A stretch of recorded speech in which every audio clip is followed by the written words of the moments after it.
Olá, pessoal! Bem-vindos ao canal Zona da Ciência, onde vocês vão aprender sobre ciência e muito mais de uma forma divertida e dinâmica. Eu sou o D, o seu youtuber virtual que vai te ajudar a estudar e se informar sobre o mundo. Hoje vamos falar sobre a exploração dos oceanos e os segredos da vida marinha. Você sabia que os oceanos cobrem mais de 70% da superfície da Terra, mas que apenas cerca de 5% deles foram explorados pelos humanos?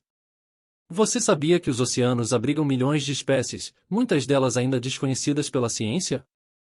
Você sabia que os oceanos são essenciais para o equilíbrio do clima, do ciclo da água e da biodiversidade do planeta? Essas são algumas das coisas que vamos descobrir neste vídeo. Mas antes de começar, eu quero te pedir um favor, se você gosta dos nossos vídeos e quer continuar recebendo conteúdo de qualidade sobre ciência, tecnologia e curiosidades, por favor, se inscreva no nosso canal e ative o sininho das notificações. Assim você não perde nenhum vídeo novo e ainda ajuda a gente a crescer e a levar a Zona da Ciência para mais pessoas. Vamos lá! A exploração dos oceanos é uma das grandes aventuras da humanidade. Desde os tempos antigos, os humanos se aventuraram pelos mares em busca de novas terras, rotas comerciais, recursos naturais e conhecimento. Com o avanço da tecnologia, os meios de navegação e observação dos oceanos se tornaram mais sofisticados e precisos. Alguns dos principais instrumentos usados na exploração dos oceanos são: os navios, são embarcações que permitem o transporte de pessoas e equipamentos pelos oceanos. Eles podem ser movidos por velas, remos ou motores. Eles podem ter diferentes tamanhos, formas e funções, dependendo do objetivo da viagem. Alguns exemplos de navios históricos são as caravelas usadas por Cristóvão Colombo, as naus usadas por Vasco da Gama e as fragatas usadas por James Cook. Os submarinos, são embarcações que permitem a submersão total ou parcial nos oceanos. Eles podem ser movidos por energia elétrica, nuclear ou humana.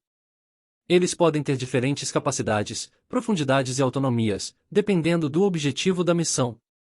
Alguns exemplos de submarinos famosos são o Nautilus usado por Júlio Verne em sua obra literária, o Trieste usado por Jacques Piccard e Don Walsh para chegar ao ponto mais profundo do oceano e o Alvin usado por Robert Ballard para descobrir os destroços do Titanic. Os satélites, são objetos artificiais que orbitam a Terra e transmitem informações sobre os oceanos.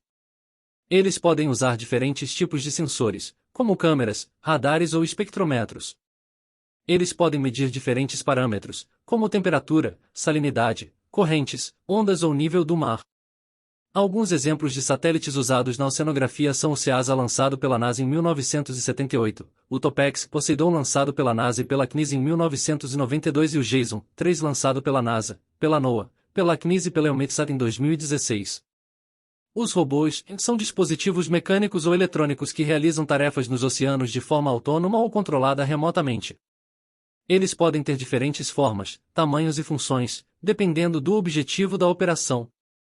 Eles podem coletar dados, amostras ou imagens dos oceanos.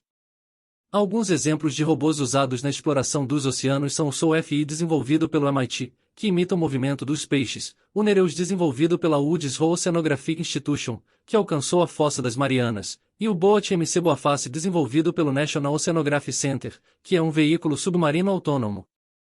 Os segredos da vida marinha. A vida marinha é uma das maiores riquezas dos oceanos.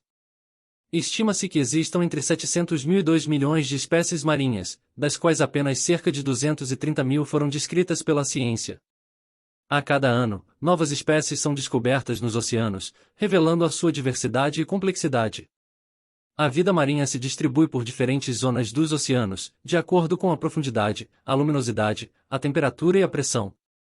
As principais zonas são: a zona eufótica, é a zona mais superficial dos oceanos, onde há luz suficiente para a realização da fotossíntese. Ela vai desde a superfície até cerca de 200 metros de profundidade. Nessa zona vivem a maioria das plantas e algas marinhas, que servem de base para a cadeia alimentar. Nessa zona também vivem muitos animais marinhos, como peixes, crustáceos, moluscos, corais e mamíferos. A zona disfótica é a zona intermediária dos oceanos, onde há pouca luz e pouca fotossíntese. Ela vai desde cerca de 200 metros até cerca de 1.000 metros de profundidade.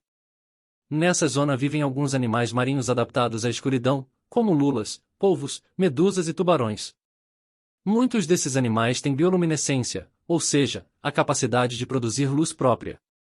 A zona fótica é a zona mais profunda dos oceanos, onde não há luz e não há fotossíntese. Ela vai desde cerca de 1.000 metros até o fundo do oceano. Nessa zona vivem poucos animais marinhos, que dependem da matéria orgânica que cai das zonas superiores ou de fontes hidrotermais para se alimentar. Esses animais têm características como corpos transparentes ou vermelhos, olhos pequenos ou ausentes, bocas grandes e dentes afiados. A vida marinha enfrenta vários desafios e ameaças nos oceanos.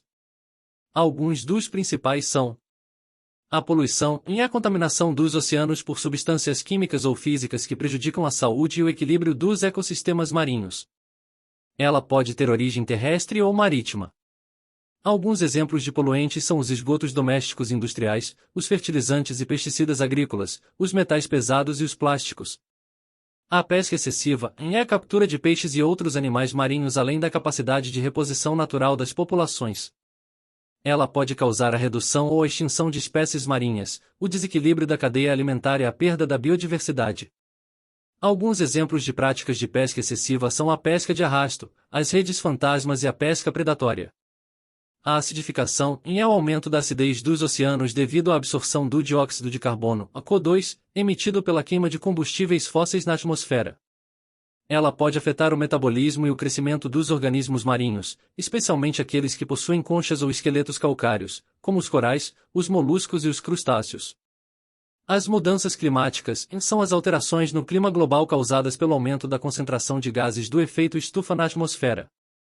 Elas podem afetar os padrões de circulação e temperatura dos oceanos, os ciclos biogeoquímicos e os eventos climáticos extremos. Alguns exemplos de impactos das mudanças climáticas nos oceanos são o aumento do nível do mar, o derretimento das calotas polares e a perda de habitats e espécies marinhas. Bom, pessoal, esse foi o nosso vídeo sobre a exploração dos oceanos e os segredos da vida marinha. Espero que vocês tenham gostado e aprendido algo novo. Se vocês quiserem saber mais sobre esse assunto, eu vou deixar alguns links na descrição do vídeo para vocês se aprofundarem. E agora eu quero saber a opinião de vocês, o que vocês acham dos oceanos? Quais são as suas maravilhas e mistérios mais fascinantes? Quais são os seus desafios e ameaças mais urgentes? Deixem os seus comentários abaixo e vamos debater sobre esse tema tão importante e encantador. E se você gostou deste vídeo, não se esqueça de deixar o seu like, compartilhar com os seus amigos e se inscrever no nosso canal. Assim você ajuda a Zona da Ciência a crescer e a levar mais conteúdo interessante para vocês. E para quem quer saber mais sobre a história e a cultura das antigas civilizações da América do Sul, eu recomendo que assistam ao nosso vídeo anterior, onde eu explico como essas civilizações se desenvolveram e quais foram os seus legados para a história e a cultura da América do Sul. É só clicar aqui no canto da tela ou no link na descrição. Muito obrigado pela sua atenção e até o próximo vídeo. Tchau!